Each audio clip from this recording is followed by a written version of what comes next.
Hello दोस्तों, मैं Shiv Kumar financial study network में आप सभी का स्वागत है। दोस्तों, पैसों को इन्वेस्ट करने की अहमियत तो हम सभी जानते ही हैं, पर आजकल इन्वेस्ट करने के कई तरीके हैं। तो आज की इस वीडियो में हम जानेंगे स्टॉक मार्केट के बारे में।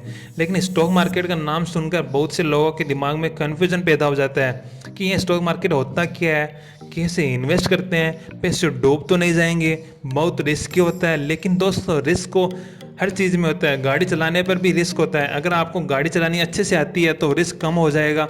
ठीक उसी तरह स्टॉक मार्केट में भी रिस्क है, लेकिन आपके पास अगर इसका नॉलेज है तो आप इस रिस्क को कम कर सकते हो। कुछ लोग इसे जुआ समझते हैं, लेकिन ऐसा नहीं है। अब जिसके पास नॉलेज नहीं है और वह बंदा फिर भी इन्वेस्ट कर रहा है, तो उसके लिए तो जुआ ही है। आपको यह समझना होगा, रिस्क और कैलकुलेटेड रिस्क में फ़र्क होता है। आपको स्टॉक मार्केट में कैलकुलेटेड रिस्क लेना होगा।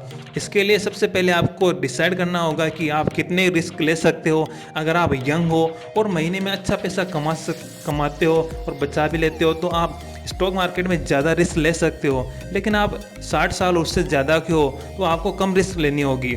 और आपको यह भी देखना होगा कि जो रिस्क आप ले रहे हैं उस पर आपको कितना प्रॉफिट होगा। अगर आपको 5 रुपये का फ़ायदा हो रहा है लेकिन 20 रुपये का नुकसान होने का चांस ज़्यादा है, तो इस तरह का इन्वेस्ट करने से आपको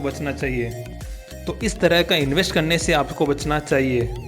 तो सबसे पहले आपको स्टॉक मार्केट की ABCD सीखनी होगी। हर कंपनी को ग्रो करने के लिए रुपए चाहिए होते हैं। कंपनी फाउंडर के पास अगर पैसे हैं तो वह खुद के पैसे लगा सकता है, कुछ अमीर लोगों से इन्वेस्ट करवा सकता है, या फिर पब्लिक फंडिंग के जरिए पैसे ला सकता है। पब्लिक फंडिंग में कंपनी आम लोगों से पैसे लेती है। वह बहुत से शेयर मार्केट में ऑफर कर देती है, जिसे IPO के नाम से जाना जाता है, यानी कि इनिशियल पब्लिक ऑफर। फिर आम लोग IPO के जरिए शेयर खरीदते हैं और कंपनी के हिस्सेदार बन जाते हैं, और कंपनी को ग्रो करने के लिए रुपए मिल जाते हैं। एग्जाम्पल के समझते हैं, अगर कंपनी की वैल्यू 10 करोड़ है और टोटल शेयर है 10 लाख, तो एक शेयर की कीमत हो गई 100 रुपये।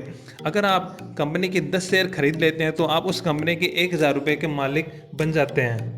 उस 1000 के हिस्से को शेयर कहते हैं और आप कंपनी के शेयर होल्डर बन जाते हैं। इसके बाद अगर कंपनी फ्यूचर में ग्रो करके 20 करोड़ की हो जाती है तो एक शेयर की कीमत 100 से बढ़कर 200 हो जाएगी, और आपके इन्वेस्ट किए गए पैसे 1000 से 2000 हो जाएंगे, यानी कि आपको टोटल 1000 रुपये का फ़ायदा हो जाएगा। अगर आपको लग रहा होता है कि कंपनी को लॉस हो सकता है, शेयर की वैल्यू नीचे गिरने वाली हो, तो आप अपने शेयर स्टॉक मार्केट में बेच सकते हैं और अपना पैसा वसूल कर सकते हैं। कंपनी को जब प्रॉफिट होता है तो कभी कभी शेयर होल्डर में बांट देती है, जिससे डिविडेंड कहा जाता है। अगर कंपनी प्रॉफिट में है तो अधिक लोग उस कंपनी के शेयर खरीदेंगे, डिमांड ज़्यादा होगी और फिर प्राइस हाई होगी। अगर कंपनी को लॉस होता है तो लोग बाय करना पसंद नहीं करेंगे, और जिन लोगों ने पहले से शेयर खरीद रखे हैं वह बेचना पसंद करेंगे, जिससे प्राइस गिर जाएगी। देखिए, सिंपल रूल ये है कि आपको कंपनी में तब इन्वेस्ट करना चाहिए जब स्टॉक की प्राइस कम हो। इसके बाद अगर उसकी कीमत बढ़ेगी तो या तो आप उसे बेच दीजिए या फिर लॉन्ग टर्म पर्पज़ के लिए उसे वहीं छोड़ दीजिए। इंडिया में 2 स्टॉक मार्केट हैं। पहला है BSE, सेकेंड है NSE। BSE का फुल फॉर्म होता है बॉम्बे स्टॉक एक्सचेंज, NSE का फुल फॉर्म होता है नेशनल स्टॉक एक्सचेंज, जो कि सबसे बड़ा स्टॉक मार्केट है। इसके लिए सबसे पहले आपको एक डीमैट अकाउंट खोलना होगा। जिस तरह बैंक में पैसे रखे होते हैं अकाउंट के अंदर, उसी तरह इसमें शेयर रखे होते हैं। डीमैट अकाउंट आपके सेविंग अकाउंट से लिंक हो जाता है। इससे होता यह है कि डीमैट अकाउंट से आप अगर शेयर बेचते हो तो पैसा डायरेक्ट आपके सेविंग अकाउंट में आ जाएगा। डीमैट अकाउंट को आप आसानी से अपने मोबाइल से खोल सकते हैं। आप किसी भी बैंक के जरिए या अप स्टॉक के जरिए फ्री में डीमैट अकाउंट खोल सकते हैं। अगर आप एक स्टूडेंट हो तो आपके पास पैसे नहीं होंगे, लेकिन फिर भी आपको डीमैट अकाउंट को खोलना ही चाहिए। देखिए, रिस्क तो होता ही है, रिस्क को कोई भी ख़त्म नहीं कर सकता। अगर आप जिंदा है तो मरने का रिस्क तो होगा ही, लेकिन इसका मतलब यह नहीं कि आप लापरवाही से अपना दिन बिताएं। ठीक उसी तरह स्टॉक मार्केट में भी आप अपनी रिस्क को कम कर सकते हैं। सबसे पहले एक्सपर्ट्स से आपको कांटेक्ट बनाना होगा। जितने ज़्यादा एक्सपर्ट आपके कांटेक्ट लिस्ट में होंगे उतने ही ज़्यादा आपको कामयाब होने के चांसेस ज़्यादा होंगे।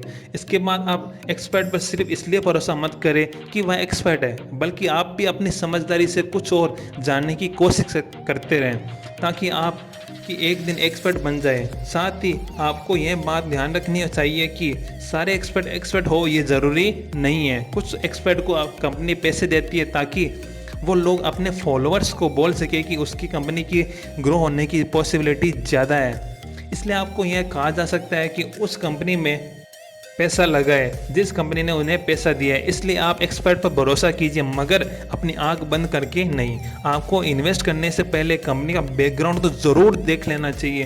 कंपनी ने पिछले कुछ सालों में कितना प्रॉफिट कमाया, कितना डिविडेंड बांटा, उसके फाउंडर्स कैसे हैं, उसका मैनेजमेंट कैसा है। उसके बाद आप ये देखिए कि उस कंपनी का फ्यूचर में ग्रो करने के कितने चांसेस है। आप सोचते होंगे टेक्नोलॉजी और गेम्स की कंपनी बहुत ज़्यादा फ़ायदा कमाती है, लेकिन यह पूर्णतः सत्य नहीं है। ज़्यादा दिन कर मार्केट में यह कंपनी टिक नहीं सकती। लोग एक ही एक गेम खेल के बोर हो जाएंगे, चाहे वह पबजी ही क्यों ना हो। अगर आपको राकेश झुंझुनवाला की तरह बड़ा इन्वेस्टर बनना है, अगर आप इसमें करियर बनाना चाहते हैं, तो ये ज़रूरी है कि आपको एक्सपर्ट बनना होगा। आपके लिए वीडियो काफ़ी नहीं है, यह एक बहुत बड़ा सब्जेक्ट है। आपको बुक्स, न्यूज़पेपर में स्टॉक मार्केट की खबरों को पढ़ते रहना चाहिए, ताकि आप एक दिन एक्सपर्ट बन सके। अगर आपको यह वीडियो अच्छी लगी, आपको कुछ नया सीखने को मिला, तो इस वीडियो को लाइक कर दीजिए और ज़्यादा से ज़्यादा शेयर कीजिए, ताकि और लोगों को भी फ़ायदा हो सके। अगर आपने अभी तक हमारा चैनल सब्सक्राइब नहीं किया है तो प्लीज़ सब्सक्राइब कीजिए और बेल आइकन को ज़रूर दबा दीजिए, ताकि आने वाले नए वीडियो के नोटिफिकेशन आप सबसे मिल सके।